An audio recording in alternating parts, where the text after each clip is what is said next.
नमस्कार दोस्तों, मैं विक्रम सर आज आप लोगों के लिए कॉम्प्लेक्स नंबर और क्वाड्रेटिक इक्वेशन और लीनियर इनइक्वालिटीज के कुछ महत्वपूर्ण सवाल लेके आया हूँ, इंपॉर्टेंट क्वेश्चंस लेके आया है। और ये सारे सवाल आपके ऑब्जेक्टिव्स है, आपको बनाने में मज़ा आएगा। देर किए बिना स्टार्ट कर रहे हैं। देखिएगा अपना पहला सवाल। पहला क्वेश्चन में कह रहा है कि यदि z का वैल्यू 3 + 4i है तो मापांक इसके मॉडुलस क्या होंगे। मतलब मॉड z की वैल्यू निकालनी है। मॉड की वैल्यू कैसे निकालते हैं जी?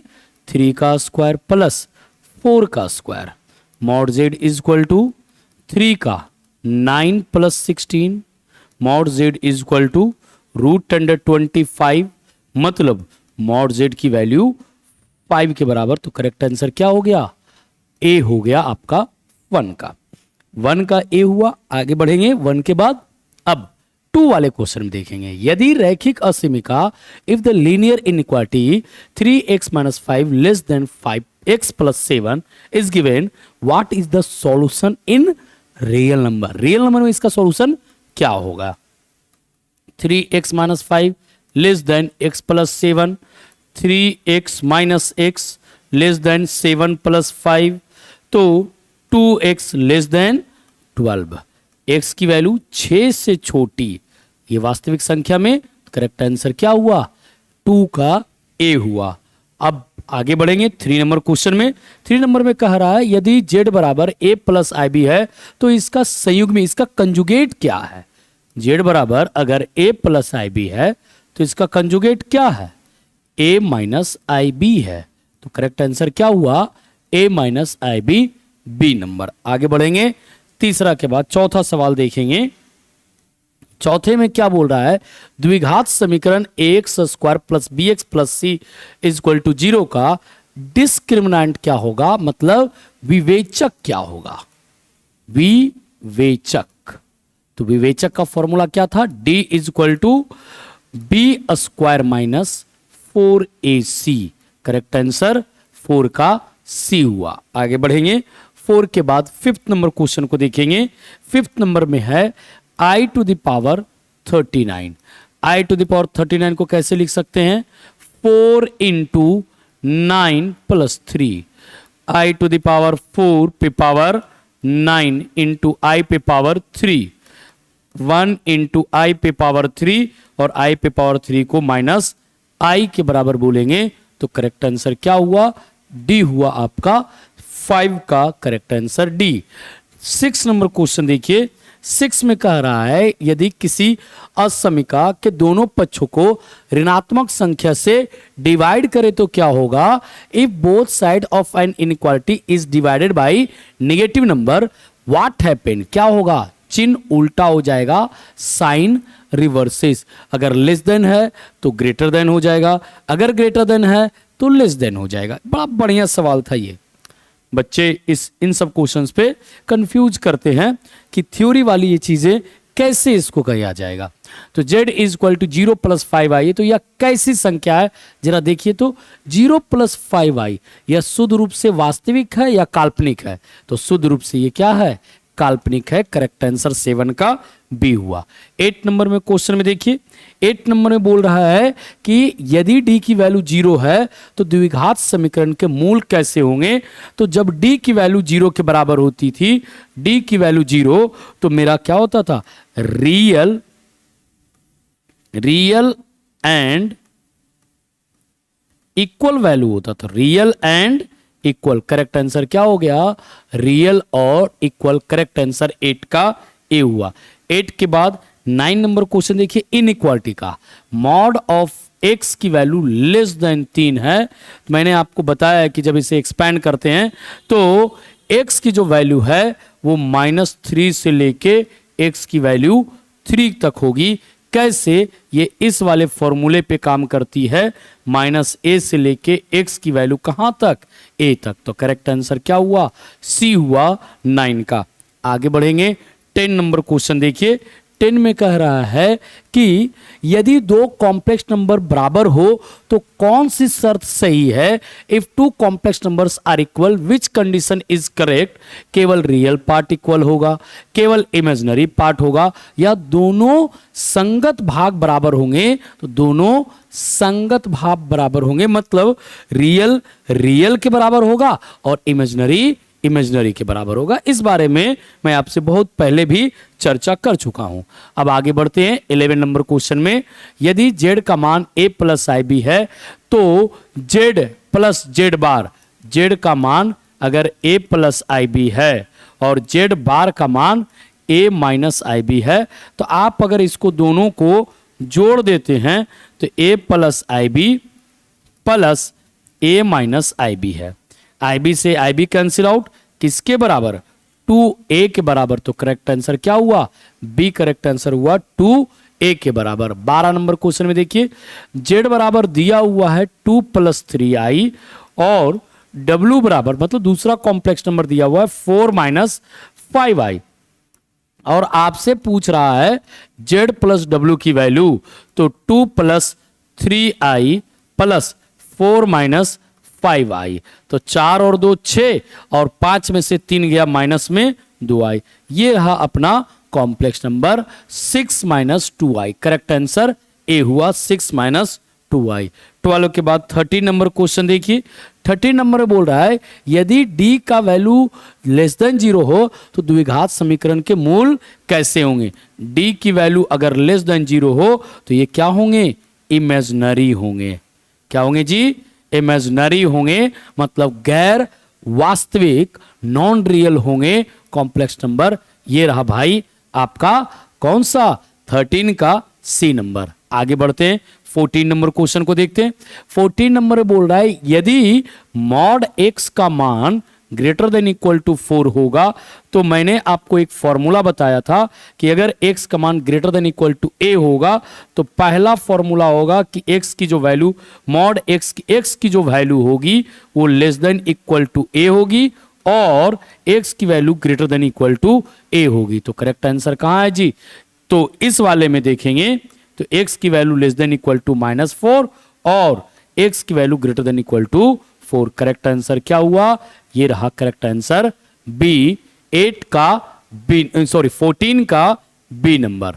15 नंबर क्वेश्चन को देखिए, बड़ा बढ़िया सवाल है। आप लोग मुझे लगता है एंजॉय करेंगे टेस्ट में और ऐसे क्वेश्चंस बोर्ड में पूछे जाते हैं इसी प्रकार का।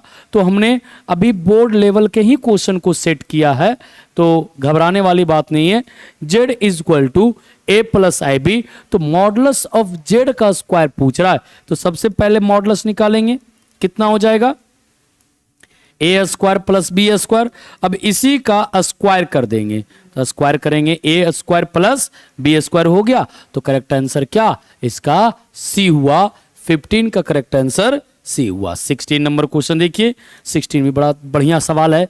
यदि द्विघात समीकरण के मूल if alpha and beta are the roots of the quadratic equation then alpha plus beta की वैल्यू क्या के किसके बराबर होगी, तो माइनस बी बाई ए के बराबर होती है। अच्छा, आप अगर इसको ध्यान से भी देखेंगे तो कैसे लिखते हैं, minus b plus root under b square minus 4ac upon 2a और प्लस में minus b minus root under b square minus 4ac upon 2a। अब एलसीएम ले लीजिए तो कितना 2a ही एलसीएम होगा, minus b plus root under b square minus 4ac और माइनस में b minus root under b square minus 4ac। इस वाले से इस वाले को कैंसिल आउट कर लीजिए और माइनस में 2b बटे में 2a हो गया, a से a कैंसिल आउट किया तो माइनस b बाई a के बराबर हुआ, जो मैं आपको पहले भी बता रखा हूं किसके, माइनस b बाई। ये आपका क्या कहलाया, सम ऑफ द रूट्स कहलाया जी, किसके, इस क्वाड्रेटिक इक्वेशन के, कौन से वाले, ax square plus bx plus c के।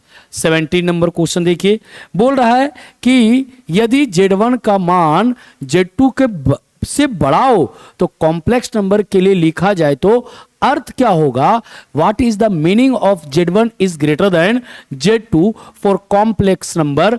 तो इसमें अर्थहीन ये हमेशा सत्य होगा, पहला ऑप्शन में बोला। मापांक की तुलना करना है, कंपेयर मॉडुलस। फिर अर्थहीन और केवल काल्पनिक भाग की तुलना करें तो करेक्ट आंसर क्या होगा, ये अर्थहीन हो जाएगा Z1 की वैल्यू Z2 से बड़ी वाले में। क्लियर है? आगे बढ़ते हैं 17 के बाद 18 नंबर क्वेश्चन को देखते हैं। 18 नंबर क्वेश्चन में क्या कह रहा है कि 2x minus 7 less than equal to 5, तो 2x less than equal to 7 plus 5, 2x is less than equal to 12, x is less than equal to 6। तो करेक्ट आंसर क्या हुआ, 18 का ए हुआ, less than equal to 6। 19 number question का answer देखिए।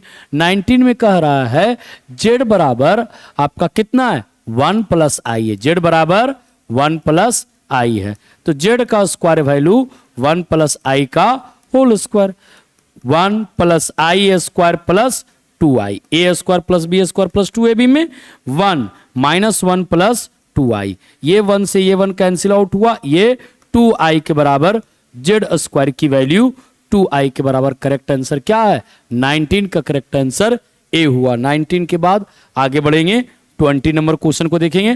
20 number बोल रहा है यदि a और b अपोजिट साइन के हो तो a बाई बी क्या होगा, हमेशा ऋणात्मक होगा। मतलब a अगर पॉजिटिव है और b निगेटिव है, या फिर b पॉजिटिव है और a निगेटिव है, तो वैल्यू हमेशा क्या होंगे, नेगेटिव होंगे। अब z is equal to 1/2 plus 3i है, तो रेशनलाइजेशन में किससे मल्टीप्लाई करेंगे, इसको अगर रेशनलाइज करना है तो किससे मल्टीप्लाई करेंगे, तो ये नहीं है जी, इसको ध्यान रखिएगा, ये नहीं है। रेशनलाइजेशन में किसको मल्टीप्लाई करेंगे, तो z is equal to 1/2 plus 3i है, तो हम रेशनलाइज करेंगे 2 माइनस 3i से, 2 माइनस 3i। करेक्ट आंसर क्या हुआ, b की वैल्यू हुई 2 माइनस 3i 21 में। 22 में देखिए क्या कह रहा है कि यदि x square minus s x plus p is equal to 0 है, तो रूट्स के बारे में क्या कथन सत्य है। रूट्स ऑफ द इक्वेशन क्या होता है, सम क्या होता है जी, सम होता है माइनस बी बाई ए, और प्रोडक्ट क्या होता है, प्रोडक्ट आपका होता है सी बाई ए। तो प्रोडक्ट के देखिए जरा क्या लिखेंगे, सम को देखिए पहले, माइनस बी माइनस एस बटे में ए की वैल्यू 1, तो माइनस माइनस क्या हो गया, प्लस एस हो गया। प्रोडक्ट सी बाई ए मतलब पी अपॉन 1, तो सिर्फ और सिर्फ पी हुआ। करेक्ट आंसर क्या हुआ, योग एस और पी प्रोडक्ट हो गया, तो करेक्ट आंसर कौन सा, ये अपना सी नंबर हुआ करेक्ट आंसर आपका 22 का। 22 के बाद 23 नंबर क्वेश्चन देखिए, यदि z मॉडुलस ऑफ z 0 है तो निष्कर्ष क्या होगा, मतलब इसका फाइनल आउटकम क्या होगा, सीधा आउटकम होगा भाई कॉम्प्लेक्स नंबर z की वैल्यू 0 के बराबर हो जाएगी, और कुछ नहीं हो सकता। अब 23 के बाद 24 नंबर क्वेश्चन देखिए। 24 में कह रहा है मॉडुलस ऑफ x माइनस 2 की value less than equal to 3 है। मैंने आपको बताया कि ये जो वैल्यू होगी x माइनस 2 से लेके 3 तक होगी। अब minus 3 plus 2 less than equal to x, और इधर इक्वल टू 3 प्लस 2, तो -1 less than equal to x से लेके 5 तक। ये करेक्ट आंसर हुआ, -1 से लेके 5 तक। तो करेक्ट आंसर कहां है, ए है आपका, जब मॉडुलस में x माइनस 2 की value less than equal to 3 हुआ तो। 25 नंबर क्वेश्चन देखिए। 25 में कह रहा है कि z is equal to r cos theta plus i sine theta है, तो यह कौन सा कथन सत्य है, कि इनमें से कथन कौन सा सही है, कि यह कार्टेशियन फॉर्म है, पोलार फॉर्म है, एक्सपोनेंशियल फॉर्म है, या अलजेब्रिक फॉर्म है। तो ये पोलार फॉर्म है। करेक्ट आंसर क्या हुआ, 25 का बी हुआ। इस तरीके से हम लोगों ने पूरे 25 क्वेश्चन कर लिए, वो भी किसके, लीनियर इनइक्वालिटी के, कॉम्प्लेक्स नंबर के और क्वाड्रेटिक इक्वेशन के। अगर आपको ये वीडियो अच्छा लगा है तो आप अपने चैनल फ्रेंड सर्कल में शेयर कर सकते हैं, चैनल को सब्सक्राइब कर सकते हैं। आज के लिए इतना ही, थैंक यू।